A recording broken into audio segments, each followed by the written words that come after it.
Welcome back to hbrv Lifestyle, the podcast, and this is, of course, the Honey Badger, giving it to you straight in the RV business as usual. I tried to do this episode many times, and every time I record it, I sound like a prick. So I'm going to try not to be that guy today, okay? I'm going to try to finish this episode without getting angry beyond angry. And here's the reason why. There's a lot of fake information out there. So right now I'm in Portland, Oregon. I'm sitting here doing this episode in my hotel room. And maybe it's just me, because I've been, part of this is my fault. Why I'm getting so mad is because I've started studying Mr. Beast. If you guys don't know who Mr. Beast is, he's probably the most popular YouTuber on earth. And, you know, I've learned a lot from guys like Josh the RV Nerd. I've learned a lot from Miles RV. I've learned a lot from Matt's Towable and RV Reviews. Those channels are amazing. They're really great guys. And I've learned a lot about just the way they deliver. I wanted to do something different than them.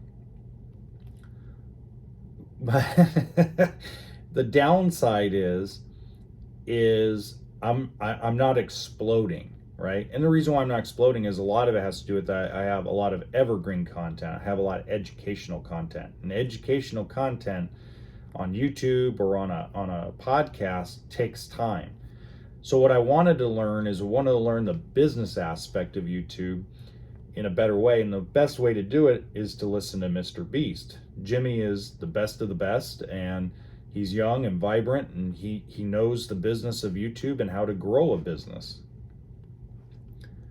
Well, in my stupidity of watching all these videos, the algorithm started sending me videos and creators, and I'm like, oh, never heard of this one before, let me start watching it. Oh, never heard of this one before, let me start watching it.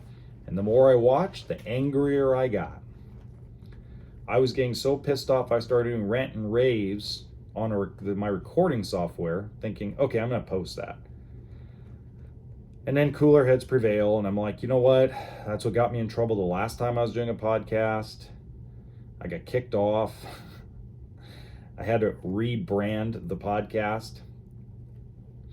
So I'm calmer this morning, I'm cooler this morning, so I decided, you know what? Let me just kind of, instead of calling these folks out, let me debunk the bad information they're giving you, okay?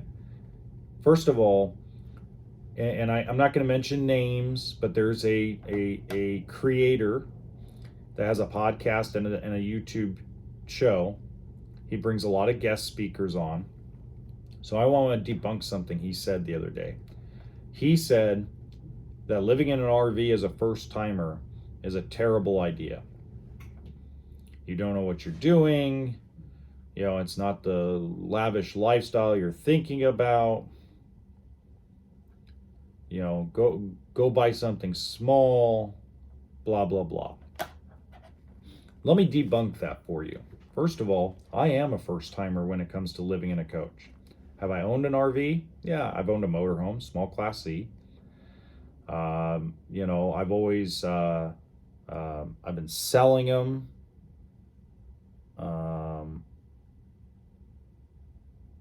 It's something about my life that I've had for the last 12 years. This is the first fifth wheel that I'm ever going to own. This is the first time I'm going to go full time in a fifth wheel with my family. So it's perfectly okay to go full time as a first timer. There are things that I would recommend to you before you do it. Number one, I would prepare yourself that you can't take everything with you. My wife sold off and gave away all of our furniture, gave away a lot of our clothes. You're going down to a very basic life, a very fun life, but a very basic existence. And there's nothing wrong with it.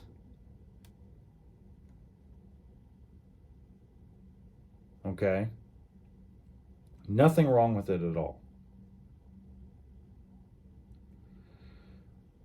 So here's what I would do. Sit down, do your homework. And what I mean by homework is do your homework on what it's going to take for you to live in a coach.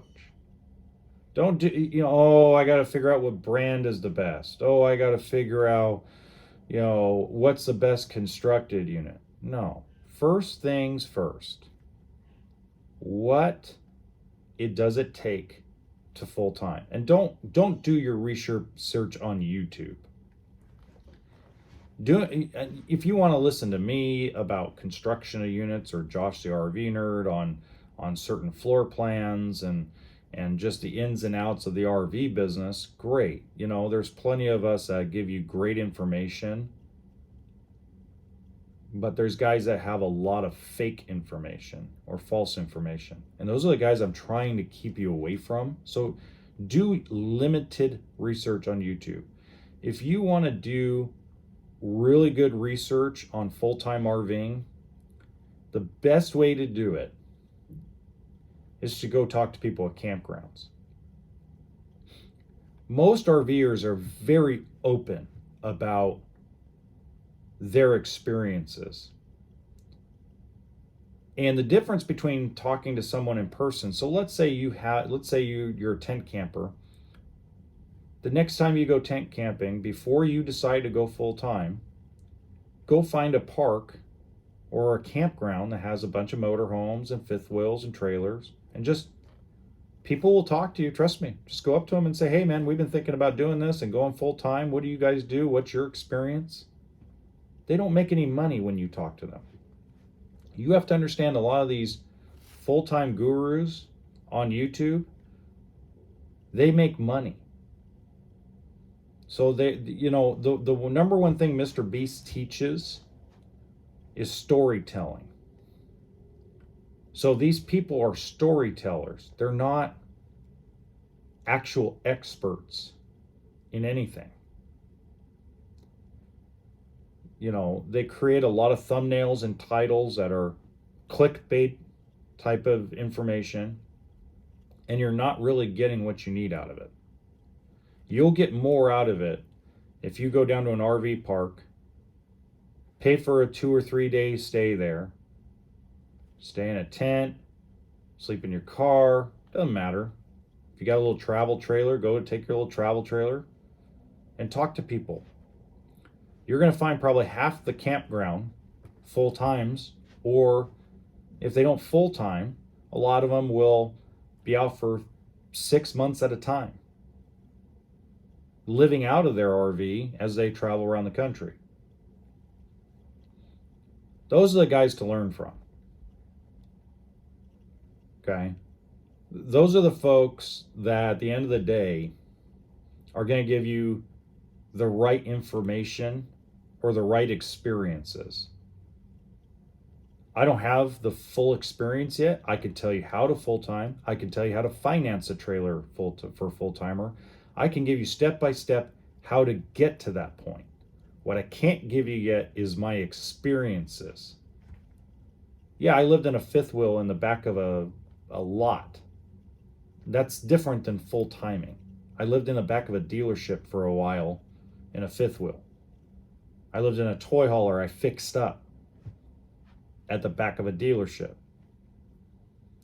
I never full-timed like some of these RVers do. So my experiences are not going to be the same.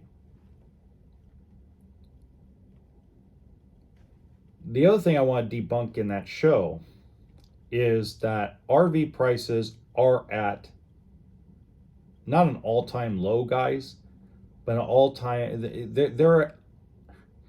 they're breaching profit points. And this is what I'm using. I use the gauge of profit. Price is not the whole story.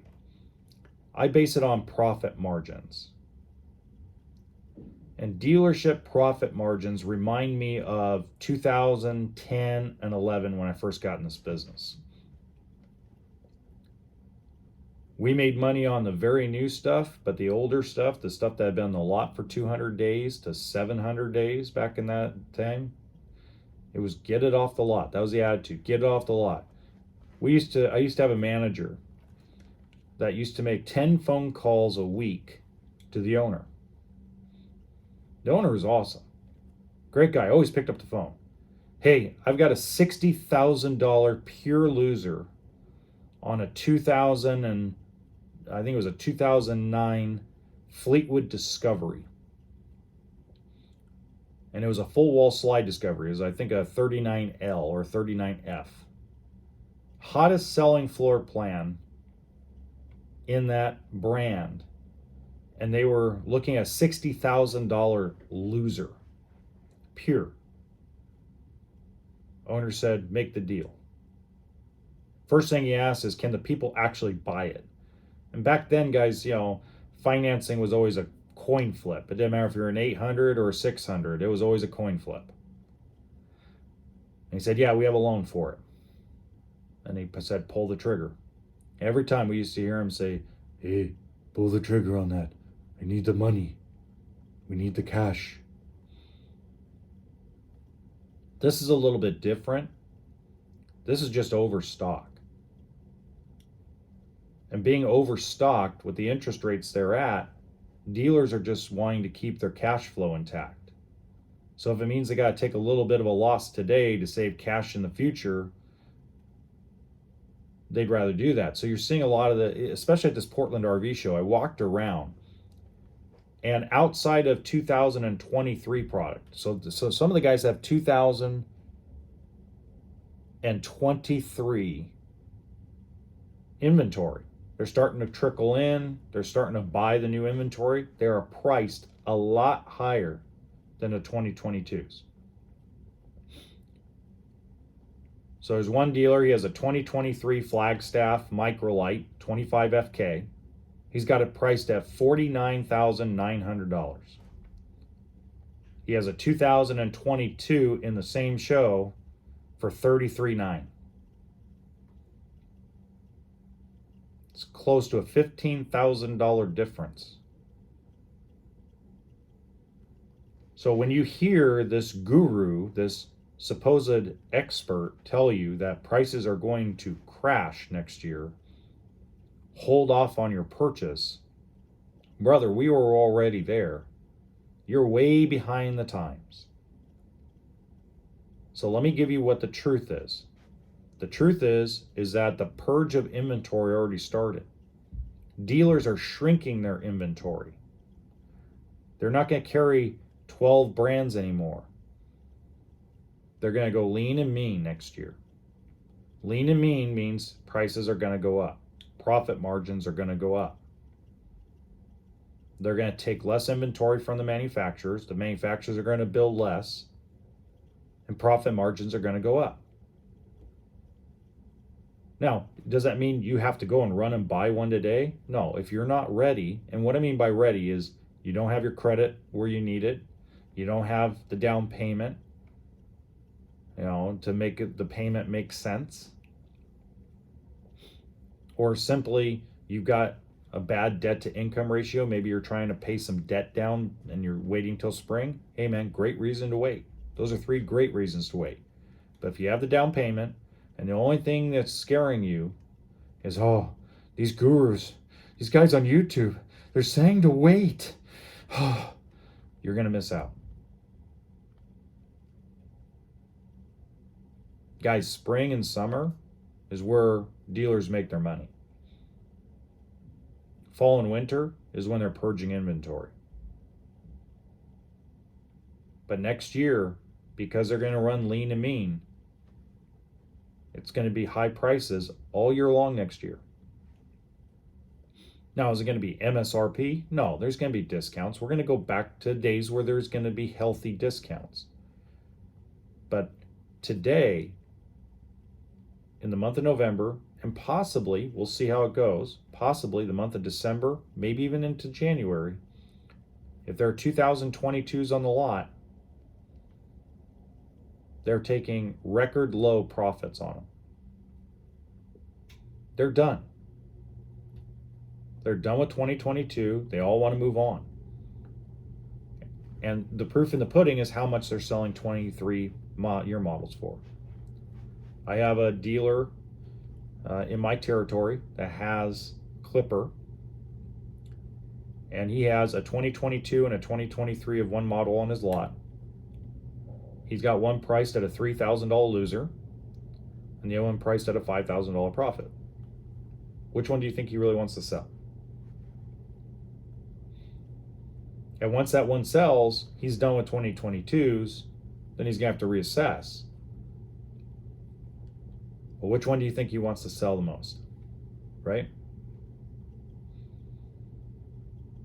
This is what you guys need to understand. Okay?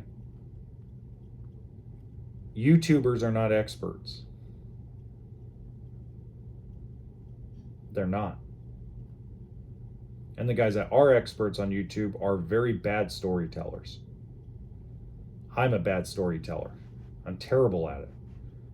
I just try to give you the information I can, the information the best I can in the shortest videos, so that way it spreads. Because if I make a 30-minute video on how to finance an RV, nobody will watch it. So I break it down into 6 to 10-minute videos. Because at least I have a shot at getting the information out to people. Because more people will watch a 6-minute video than they will a 30-minute video, especially since I'm a bad storyteller. I'm getting better. The other one I really just want to debunk right now is the interest rate myth. Okay? Interest rates are not at an all-time high. When I got in this business in 2010, when a customer would come in and they were an 800 credit score, we were quoting them 12 years at 16.95% interest. It didn't matter if they were buying a $20,000 used trailer or $500,000 diesel pusher. When they asked us what the interest rates were, we said, well, if you're in 800 and you're putting 30% down, the rates right now are 16.95 over 12 years. Now, a lot of you are like, what? For those of you who are baby boomers, you remember, if you were the golden years, if you're over 60, you remember when interest rates were, for mortgages, were 18%, 19%. So to get an RV around 10, that's not bad. It's not good. That's not bad. So the interest rate I got on my fifth wheel this last month was 6.25%. 10-year loan. Buddy of mine who just bought a motorhome, 10-year loan, 7.24. So there are rates at credit unions, and I know I'm going to get bashed for this. I'm going to get absolutely hammered for this. And I understand. But a lot of dealers, I'm going to say probably 80% of the dealers that I'm working with use credit unions right now because it's the only way they're getting to people's payments and interest rates that they need to get to sell the units. And this is no offense to Bank of the West or US Bank or any of the banks that I've worked with over the years, if you're listening to this. But it's almost as if your companies don't want the business. The base rate hasn't even hit 5% yet. And we're at retail rates at 10 and 11%. So, you know, if you're wondering why you're losing business to credit unions, it's because they're still in the 5s, 6s, 7s, even 8s. They are between 2 and 4% less than the retail rate from a bank. And if you actually go into your RV calculator, your loan calculator, which a lot of people are starting to do again, they're finding out that a 20-year term at 11% interest or a 15-year at 6.99% interest, payment's not that much different.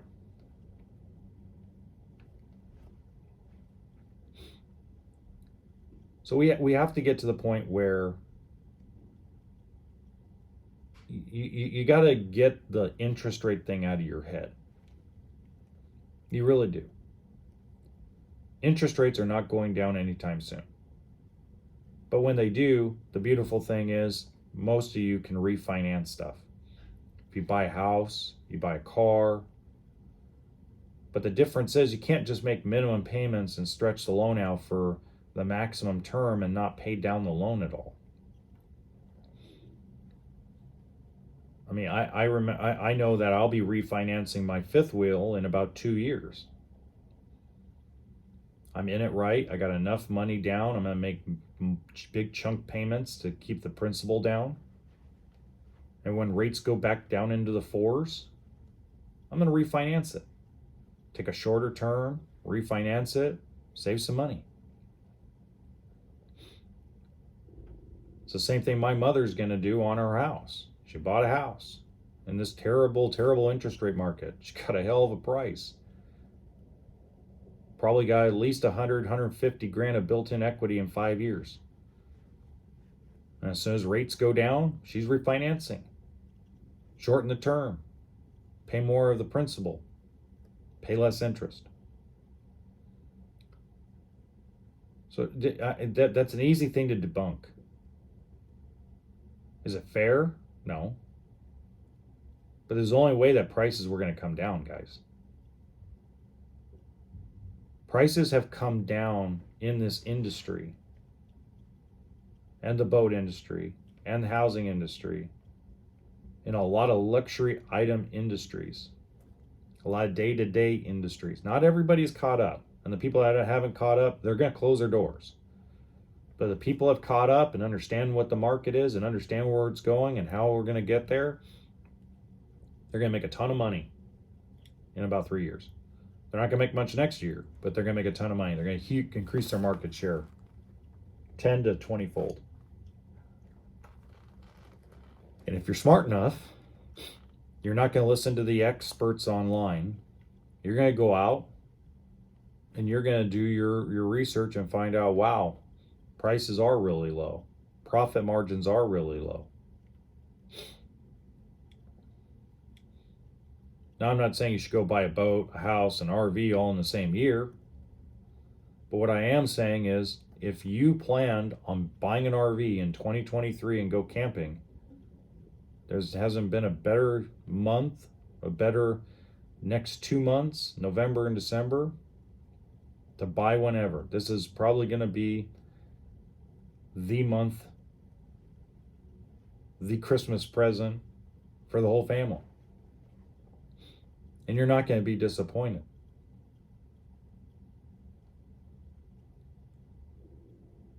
"2022 was a screwed up year. It was an up and down year. We're about to end it. And talking to a lot of the dealers, it's like, hey man, we're just back to where we were years ago. And you know, it's just time. Doesn't mean they're happy about it. But interest rates, the reason why these prices have come down is because the Fed raised the interest rates. The problem is that shipping and gasoline and all that stuff has not come down. Those are different policy issues. That has nothing to do with interest rates. That has to do with bad government. Bad government over 20 years. Not bad government in the last 2 years. Bad government over the last 20 years.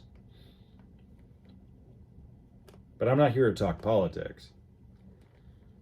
Somebody asked me the other day, hey, so I'm not buying one because gas prices are really high. Do you think that's a smart move? And I go, dude, let me break down the math. And I broke down the math for him. And we sat down and it came out to $100 more per trip. And I said, brother, if you can't afford $100 more per trip in gasoline, you probably shouldn't even be thinking about an RV. And I said, the maintenance alone on some of these things to just keep her high and tight is going to run you $100. Caulking, silicone, sealant, wax, cleaning materials.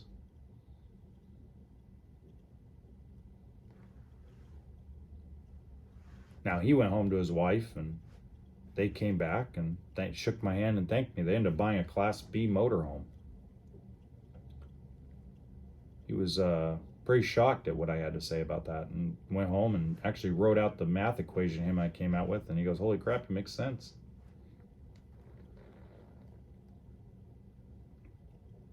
You know, there are people that are just not ready. You know, there are people that, hey man, you know, they don't know what their job situation is. If you're in the tech industry right now, now I never got a lot of tech buyers. Okay, very, very rare did I get a technology industry person that came in and bought an RV. Most of the time in my career, it was the guy who worked at the factory, the guy who worked on the oil rig, the guy who worked at Walmart as a manager, the guy who worked as a police officer, a firefighter, military. I didn't get a lot of tech industry people, but if I was a tech industry person right now, I would be worried about my job and probably wouldn't buy anything.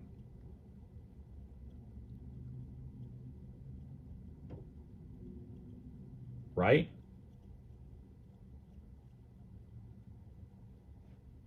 But guys, layoffs.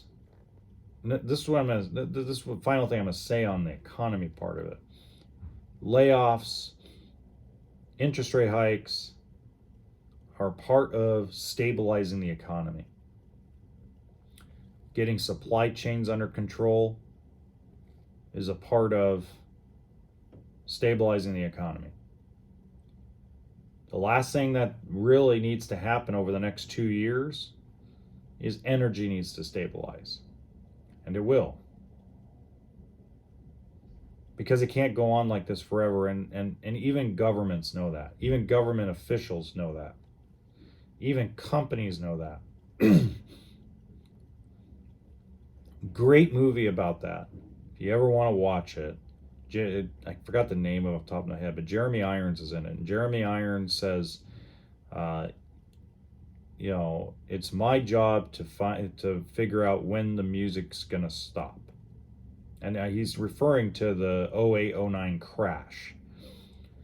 And he says, and you know what I can't hear? I can't hear a thing. So what they do, they sold everything off. They pretty much jump-started what needed to happen anyway.